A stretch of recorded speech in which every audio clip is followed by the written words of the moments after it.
started. All right, your chance to try dozens of restaurants all in one location. It happens next week as the AZ Wine and Dine events get underway at the Scottsdale Quarter. So today we have one of the participating restaurants in our Stone Creek kitchen. Executive Chef, this is Gregory Weiner from Top of the Rock Restaurant at the Buttes in Tempe, and we are making turkey meatballs. How are you doing today? I'm awesome, thank you. Good, you are awesome. We're gonna have a good time. We were talking afterwards. I was trying to get the feel of your personality, and I know we're ready to rock it this morning. I'm all about fun. All right, well, I'm putting the gloves on because I hear I am going to be your sous chef today. Yep, I love a woman sous chef. All right, good. All right, right. well, you just tell me what to do and I'll do it. So what we got here is we're going to start off some really lean turkey. It's 80-20 blend. It's very healthy for you. What we're making today is a health dish. You know, Okay. what I'm about is healthy cooking. So I just really wanted to showcase that today. Now, the turkey meatballs, is it going to go in a pasta, or is this the main course right here? It's actually going to be served with what we call cauliflower couscous. Okay. It is a blend of just cauliflower that we grind up so it looks like couscous, but it's actually just cauliflower, so you're actually just getting vegetables instead of eating like grains or, you know, wheat products. Well, they're both good for you, They right? are both good for you, Okay. but cauliflower is a little bit better for you. Yeah. And not a lot of people like cauliflower, especially the kids. Well, you know Let's what? hide it. Well, that's true, but this way it does. It masks it, makes it look like something completely it's not. So. Perfect. Okay, so we've got our turkey meatballs, turkey right here. Yeah, it's ground turkey. You ready. can buy that at the store. And you know what? This is so simple of a recipe. We're going to just start off with a little bit of parsley. Okay. Go ahead and add about And we're half. going to have the recipe online, folks, so that you could do this at home. We're going to mix in our breadcrumbs. Okay. Now, do you use panko or Yeah, breadcrumbs? that is actually panko breadcrumbs, Okay. yes. I have to learn like all the secrets that the chefs do because it'll help with my cooking in my kitchen. We have one whole egg. Just go ahead and crack that in. Okay. Okay. Now are we gonna bake this? You know, we're going to pan sear it to start off with, and we're going to move it into the oven. Okay. All right. A little bit of chili flakes. I would only add maybe a quarter of that amount. Okay. Okay. They're very spicy. You know, it gives it a little bit Add of a a kick. quarter of this? Yeah. Okay. All right. Perfect. Here we have some caramelized onions. Yum. They add a lot of flavor to Oh, it. yum, yum, yum, yum, yum.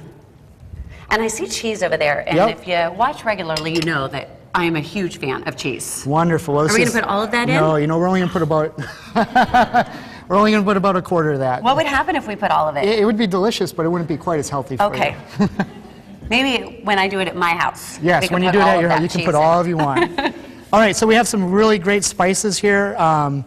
This is a little bit of garlic. All of that in? Yep, go ahead and put all of Okay. it in. Now that's what we're talking about right there. This is local honey. Because is this gonna be a sweet thing? Or You know, it adds just a touch of sweetness to it. It adds to the color as well. When you start caramelizing, it gives a nice golden brown color. Oh, yum. The honey and the onions, now we're for sure. talking. Now you just want to add a pinch of salt. That's kosher salt. So not all of this. Not all of My it. own pinch. Yep, your own pinch. Okay. The cheese has a lot of natural sodium in it, so. Okay. And then a pinch of white pepper. Got it? All of this? No, just a pinch. Just sorry. a pinch. This is a pinch. Yep, you don't want it to be too much. Now you just get in there with your hands and mix it up. Okay. All right, so while I am doing this, let's talk about this big event, the Wine and Dine. This isn't your first rodeo. No, not at all. Okay. Tell me how long you guys have been doing this and why you like it so much. The AZ Wine and Dine is going to be at the Scottsdale Quarter this year. We're super excited. It's you know, a lot of the local chefs, local businesses getting in there. Obviously, we want to support the community and do whatever we can to help out. Right. So, is there a charity involved this year? I don't know all the Okay. details. I know, I just sort of threw that at you. If you go on the website AZ Wine and Dine, you can find out all the rest of the details. Well, and you know, it's held during the week, but it's so fun to go out and try all of the different food samplings and, you know, just that buzz and the weather and... The chefs out there are great. You know, I'm just honored to be out there and cooking with a lot of great chefs and bring my staff, so... And we have some of the best, like, locally owned restaurants out there. Oh, yeah. I mean, I wonder if we have the most of anyone in the United States. I mean, I've lived all all over. I've lived in New York, Minneapolis, Chicago, so in San Francisco. So I love Phoenix. I think we have a great food city here. We really do. Okay, so... So we're all mixed up. Uh-huh. So now what we're going to do is we're going to form the meatballs. Okay. I have a little scoop here. I can go ahead and take Go ahead. over. So all you got to do is you just lightly scoop it. You don't want to pack the meat in too hard because then you don't get like a light meatball. And what we do is we just gently roll it in our hands. Okay? So I have a pan here hot. It's you can add a little bit of pan spray to it so it doesn't stick. Obviously the cast iron doesn't prevent it from sticking, but you want it to brown evenly.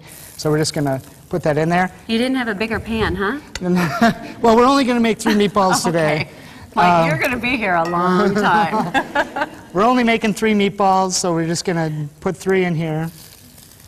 Like I said, you want to hear that sizzle when you put the meat in, though. That's very important that you have your pan preheated, because if you put it in there, you're just going to end up not browning them. You're going to turn them kind of gray color. Right. So you're just going to be rolling them sort of all over, because that's what's hard for me with the meatballs is it's hard to get every single part brown. Right. Yep, you're correct. So what you want to do is you want to let it sit for a little bit to start that caramelization, and then just kind of just roll it around like you said. See, you got a nice little color there. Oh, that looks fantastic. And a little less color there, so we're just going to let it sit for a little bit longer.